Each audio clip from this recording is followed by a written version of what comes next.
What's up, guys? It's Willie, and welcome back to another Survivor review, where we had just recently got out of the completion of Survivor 50 in the hands of the fans, or in most cases how we would describe it, in the hands of Jeff's and production's hands, as a bulk of the season felt like it was just so overwhelmed by their bizarre production choices that would impact the game, but not in a way where fans would particularly find the enjoyment out of, and more so just feeling like it just became a negative tinge to both the season's pacing and editing, where we are just being given so many puzzling storylines that don't even get cohesively set up or even homed in on, as that they would just be dropped later on as the season progresses, which led to a lot of the frustration and outrage throughout the mid portions of the season, as those elements became a huge highlight, and thus leading to a bit of a slog towards the back portion of the season, stemming from when this edit was eventually unraveling, which led to such predictable results, blended with such an unfortunate boot order that sort of now took away a lot of the stakes for the season. Though with that said, cutting to the point where what I think about the season, I think it's just average at mid. Like, I for one was not someone who was jumping right away onto the bandwagon of this season is terrible in such ways. Like, I personally like to give an open mind to give hopes for a season to wheel its way back into the good graces of what good Survivor is, and while the season did have points of that, it didn't fully live up to the elite level or potential that it could have promised had production not stepped in the way with a lot of their mind-boggling choices for this season in particular. But anyways, the fish is out of the water here, and with this being a spoiler-heavy review, I'm going to be diving into the season, breaking down through each episode and giving my thoughts and critiques on along the way from start to finish. So without further ado, let's dive into the Survivor 50 review.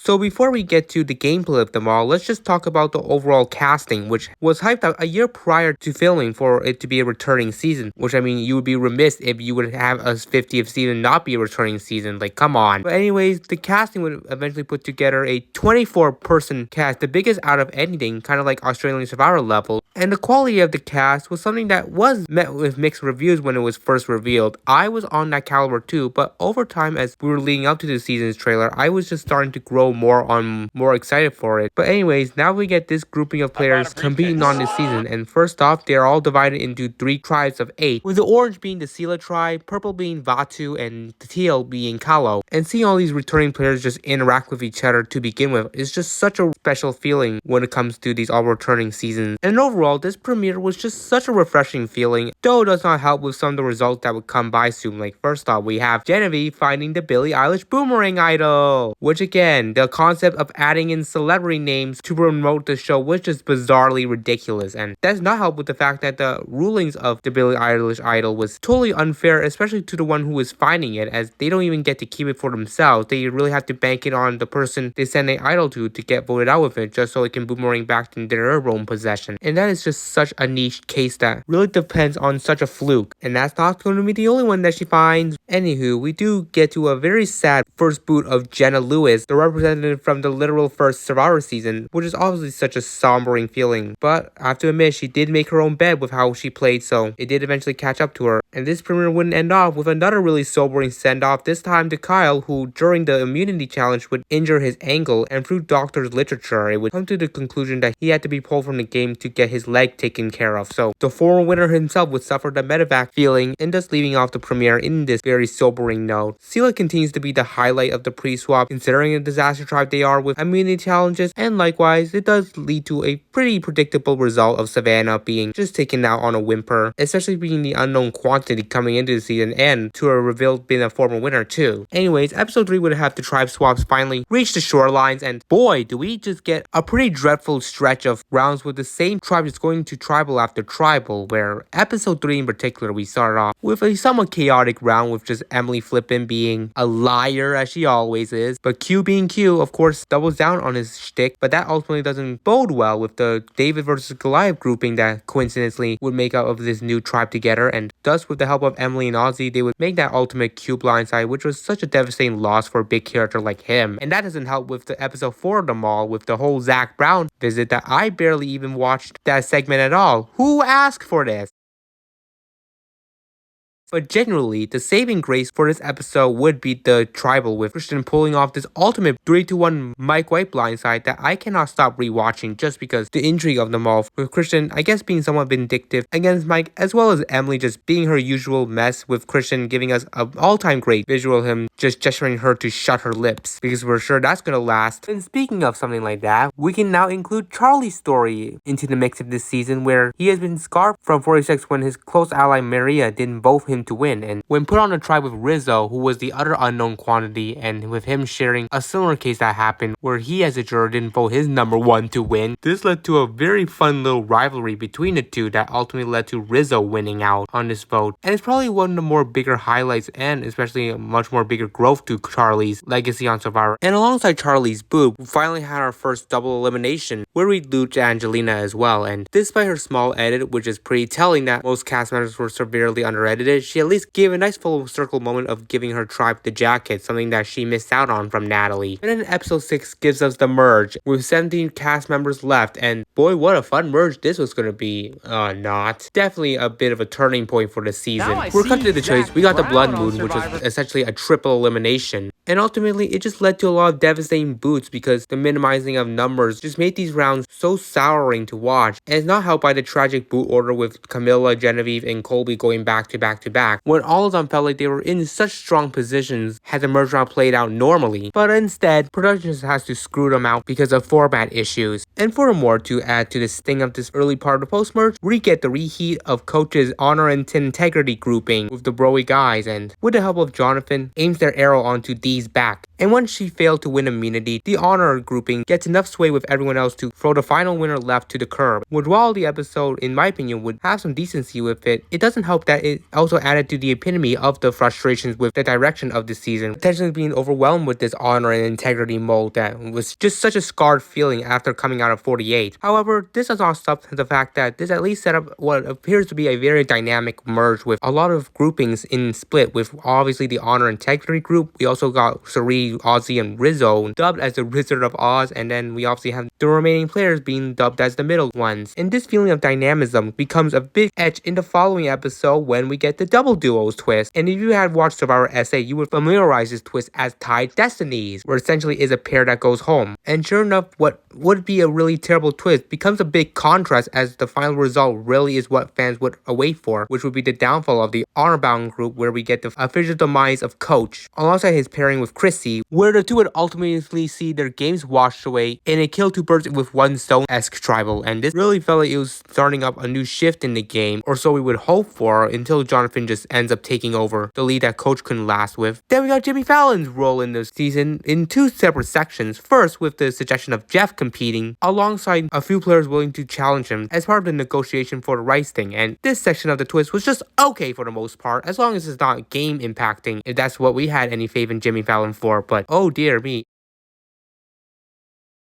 Christian is sent onto the journey, where we continue on with the Jimmy Fallon role, where this time he suggests a twist that ends up being all very arbitrary, where essentially the reward for Christian would be an in advance extra vote, which I felt like means not really much of anything of note, while for Christian's punishment, if he loses, will be a vote cast against himself that he would write down a tribal, which I don't even want to repeat that. What has Survivor really has taken itself upon? But in a grand scale, this is just a really egregious punishment. However, on paper, it could be merited had Christian not had to have publicly announced it from the cast, because a case like this, which we saw play out, would be leveraged for Christian to be an easy boot, which doesn't compromise with any interesting television product. And so there you have it, Christian goes out on a whimper, and every elimination does obviously disappoint, seeing a returning player just lose again, but Christian just having a big edit as he could have really felt like a more sombering one. But with him out of the picture really opened up the door for who could be getting the next big edit, and personally for myself, I was immediately drawn to Cirie in hopes that she would finally pull out her win. But we'll lay that down on the bed for a bit, as we are now moving forward to the most anticipated moment that everyone's been surely wanting, the appearance of Mr. Beast. Which, if you were to tell me that the episode involving Mr. Beast would actually play out in the most astonishing result, I would just be laughing in your face. Cause surely there was no way the episode would ironically contrast to our low expectations for the episode, but I guess here we are, with a chaotic scrambling and auction, and most of all Mr. Beast's twist, which ends up being a coin flip. Essentially the glorified do or die, which who asked for parts of that concept back? But I can give at least props that it can entice the more obvious boot to participate, as it gives them a chance at safety, an idol they can earn, and most of all, a rise of the prize by another $1 million.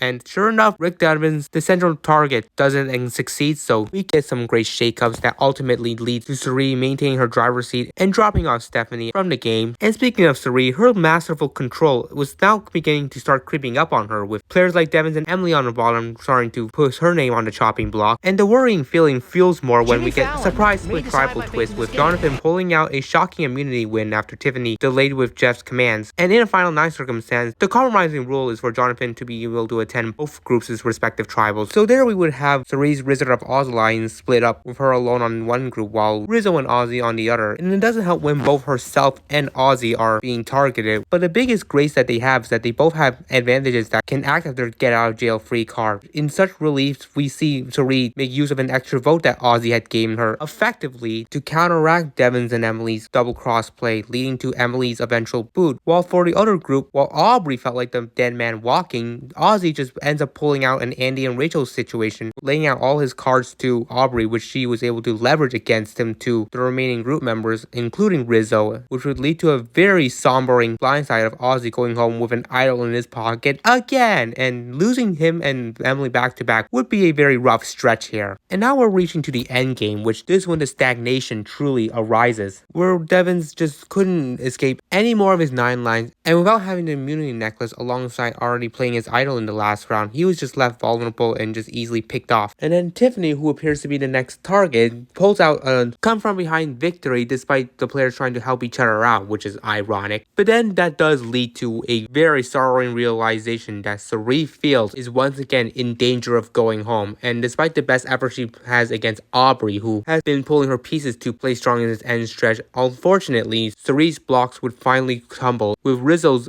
ultimate betrayal being a major highlight of that as well. And just all around, losing Cirie again in a very anticlimactic departure just feels like the season's biggest kick in the face for all the hopes we had up until this point. And this is just a further emphasis on the tragedy of this boot order, leaving us with a final 5 that comprises most of players that fans were not excited coming into the preseason. So then we got Tiffany, who up to this point was always well known as this season's WTF returning picks by most fans, but I think this season just shows how much she really values the personality that's needed for a returning season, and plus she has improved herself socially and physically and pretty much made herself such a powerful force that the others recognized and immediately turned to her as a target as soon as she was vulnerable. And when she lost the puzzle by one piece, her game was over, and no matter how strong of a fight she put up with, sprinkling that spice to this very tame pacing of a season, it just wasn't enough to spice up the gameplay that ultimately just led to her unanimously booted at the final 5. So we get to the final 4 round, and fans would ultimately vote for Firemaking to be the final 4 round, which is just ridiculous. And so to cut to the chase, Aubrey wins immunity, takes Joe, and then sends Jonathan and Rizzo to fire. But let's not continue on without talking about this big highlight of the finale. Since fans did vote for the season finale to be live reunion, which was such a refreshing feeling, we would have Jeff pull one of the biggest blunders that was never on my bingo card, especially on live television, when he would accidentally spoil Rizzo being the firemaking boot. Like, yeah, no kidding. Jeff and producers, I bet, were kicking themselves internally because of this fumble. But yeah, to the reality of them all, Rizzo would end up being that player who holds the distinction of losing 2 back-to-back firemaking challenges. Then we're now left with a final 3 that many fans clearly did not feel the appeal, but it did provide the promise of some back and forth between the finalists, particularly Jonathan and Aubrey, trying to steal each other's credits with every other card that they can pull out. But just stemming from all the edit standpoint, the edit was clearly heavily favoring towards Aubrey after the amount of time she credited herself for moves that overturned Jonathan's credibility, and this is where it would be its conclusion, with Aubrey finally pulling out that victory that she missed out on a decade ago, which feels like the most satisfying enough redemption story for her, and thus this really is the closing chapter for the 50th Survivor season.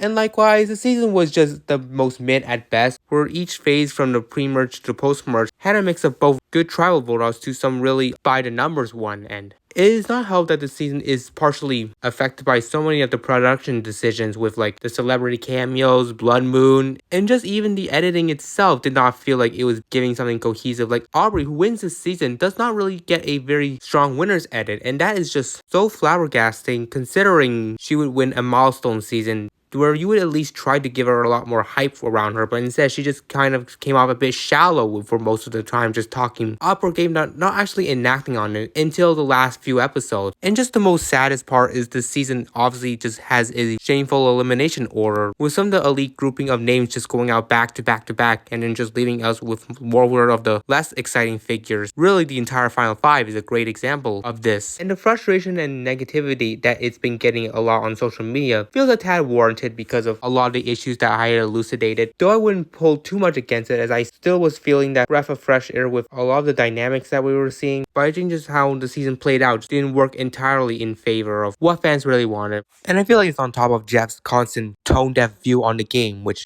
yeah, his ego pretty much predominates the decision on how the game is impacted, which literally, Jeff, screw off. Those are only my opinions, but you guys let me know what you think of Survivor 50 in the hands of the fans in the comments below. So that is Survivor 50 for you, in the hands of the fans. Yeah, it definitely surely was in our hands, but otherwise, a season that is still partially on the mid-level, which is a shame considering how much I had so much hype coming into it. But either way, we've got Survivor 51 coming this fall, and also coming out, we've got BB28, so hopefully we can try and refresh our mind a bit with a much more better season of reality TV down the road. So yeah, anyways, I appreciate you guys tuning in. Subscribe to this channel if you want to see more content like this, and also subscribe to my main channel as I'm often posting on there. So with that said, I'm gonna sign off here, and I'll see you all in the next video.